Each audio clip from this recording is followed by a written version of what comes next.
I made a deal with myself before we moved to England. I was going to adapt where I had to. The driving, vocabulary, slang, learning the tax system, all fine. But me, the way I thought, the way I saw the world, what I believed, that was staying put. No alterations. I was a grown woman in my mid 40s. I knew who I was. I was fine with who I was. And Britain was getting my address, but I was not going to give it my identity. Britain apparently didn't get that memo because somewhere between the NHS, a phone that stopped ringing in a certain and very particular way, and a random afternoon walk in the park, I completely changed. The funniest part is I didn't even know it was happening until it was already done. And then I realized, oh my God, I'm doing this completely differently, or I'm seeing this completely different. So these are the three moments that I can point to, the ones that basically got changed living here in the UK without my permission, but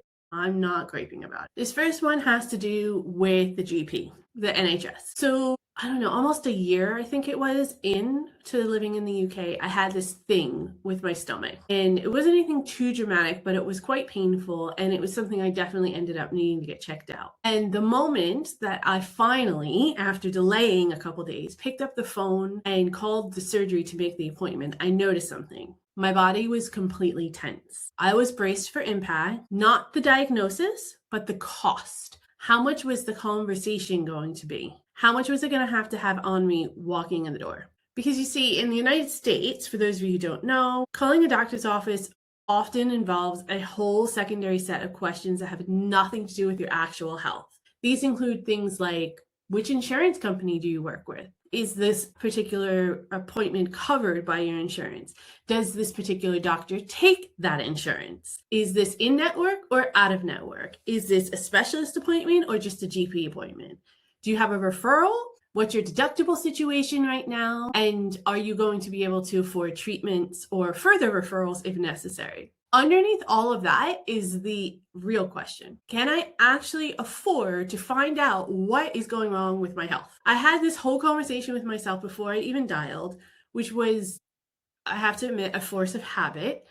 Do I really need to do this? Is it really this painful? Is it something that I know will work out in a couple more days? I've gone this long. Can I hold off? And then I finally just called. I got the appointment. I got the blood work. The infection indicator was sky high, and they said, you definitely have an infection and you need this in order to get on with your day. No financial question was asked when I walked in the door, when I left my first appointment, when I walked in for the blood work, when I left for the blood work, when I was called with the results, and also my follow-up call. Nor did I ever get any bills in the mail. I know, crazy, right? At one point I stood in my living room and it finally hit me. I was just able to get help. I was sick and I was able to get the treatment I needed.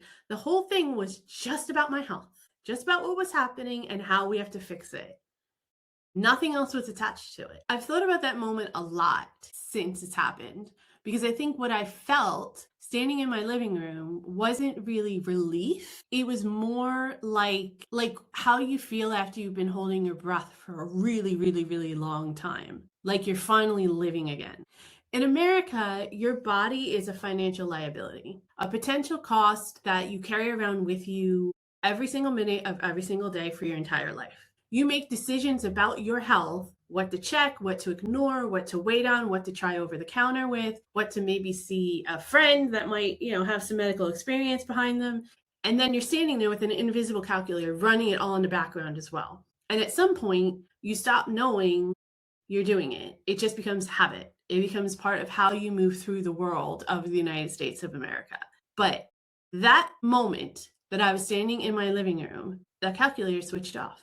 The tension lifted from my body. I was able to just focus on getting better and I didn't have to worry about anything else. That was the first time that Britain changed me without me really seeing it until after it happened. And that was when I stopped treating my own body like a risk management problem. The second one's a little bit harder to explain, especially for those who have never had children inside the United States school system. It's not about something that specifically happened, it's more about something that I didn't have to worry about happening again. See, there's this specific kind of text and phone call that you, as an American parent, anticipate, unfortunately, when you have school-age children. you see the school number or the nurse's number come up on your screen, and your stomach basically drops almost immediately. It's just an automatic reflex, because it could be something as simple as, oh, your child forgot their lunch, or it could be school's in lockdown because there's an active shooter in the area, or even worse. And you never know what it is until you pick up the phone. We got that call twice, and I could never, ever fully express how anxiety ridden and scared I was. Same school, 2 different incidents, 2 different calls, 2 different times that I had to wait to find out if my child was okay. Luckily, everything did turn out okay, and it was just a precaution. But after the second call, after we had already made the decision to move, we'd done all the paperwork, we bought the flights, we landed, the child was in school, something started to happen gradually, slowly, over the first year here. That particular specific quality of dread that I had attached to a ringing phone or a text notification from the school began to ease. Not immediately. These things definitely don't reset like a switch, but a little bit at a time every single day. There did come a day where my daughter's school rang, the British school. I picked it up, and my first thought wasn't, oh my God, please don't say that. Please don't say the words. But my first thought was instead, she probably forgot something. I can't tell you how liberating that felt after I hung up the phone and I actually processed and computed. This is a sentence that I could not have said 18 months earlier. That lightness, that simple, boring, ordinary parental assumption that a school call is probably about logistics or a uniform issue, and was not at all available to me in America. It had been replaced by something I didn't even have a name for until I didn't feel it anymore. Anticipatory grief. It's the closest I can get to describing it, really. When it stopped, when I had realized it stopped, I should say, I didn't celebrate. I just kind of sat there for a few minutes, because you don't cheer when the weight lifts. You're just able to breathe a little easier.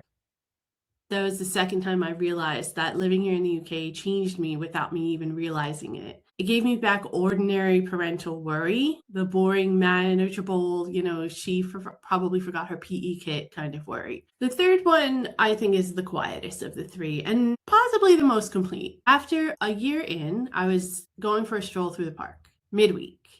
It was the middle of the afternoon, not doing anything in particular, not going anywhere specific, just walking. And I noticed that I was watching this dog chase a ball, and I was genuinely entertained by it, because the dog just seemed so carefree and happy. And I was just standing there watching it. I was just present in the moment, not thinking about the next thing I had on my to-do list, not running an errand or trying to get everything checked off so I could make it to an event that night. Not processing the day's news, just watching a dog being completely delighted by catching his ball. I thought, I don't know if I've ever done this before. I don't know if I've ever actually listened to the birds in the trees, or watched how the wind blew through them, or noticed the colors in the grass. I mean, it's not like I never went for walks in the United States, but to actually just be there and notice things and be a part of the scenery, not using it as a backdrop for something else, that I know I have never done before. America moves in a very particular speed. And I don't mean geographically, I mean internally. There's this pace of life that gets wired into you from a very early age. That sense that stillness is waste. That rest should be earned. It's some kind of reward. And that you should always be doing something, planning something, or optimizing in some way, or else you're lazy. Even when you go on a holiday, you have to fill the holiday with activities. You don't just sit there next to the pool, soak in the sun's rays, and enjoy the quiet stillness. You finish one thing and immediately orient to whatever's next on the list. And you call this productivity. You call it drive, and it is constant. What I'm now pretty sure it is, it's basically an inability to stop running when there's nothing chasing you. Since I moved here to the UK, something's definitely recalibrated. The seasons helped, because, the changes in weather always help you a little reset and recalibrate a little bit, especially here in Great Britain. The way British people treat spring, though, like an event, But I totally understand why, because the gray winters are harsh. But it's then genuinely something to be celebrated after all of those months of gray. That got into me. That penetrated into my soul. I started to notice the sunlight more, the trees, the fact that the crocuses were out, which apparently now matters to me, which is definitely a sentence I never thought I would ever say in my life, especially at this part.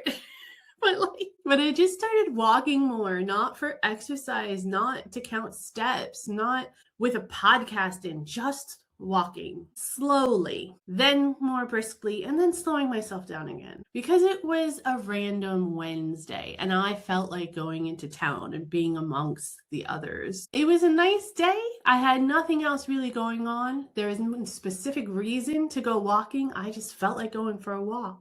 And I could. I started drinking more tea because, when in Rome. But not just drinking it to have something to drink. I started sipping it. I started to really just take that breath that the tea culture here in Britain represents. Not drinking it while I'm looking at something on my phone or waiting for my eggs to cook. Just really just taking in the moment. Just sitting there and breathing it in.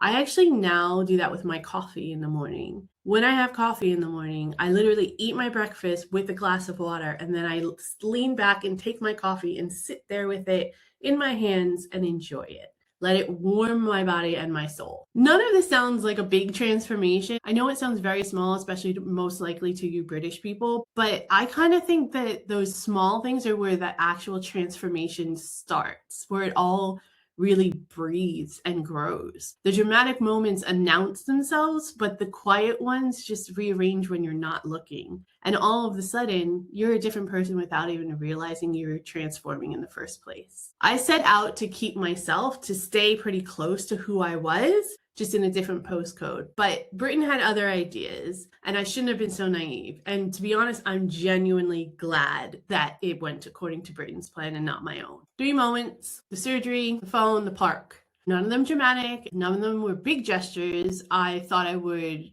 encounter defining my move. Flights, the paperwork, and the goodbyes.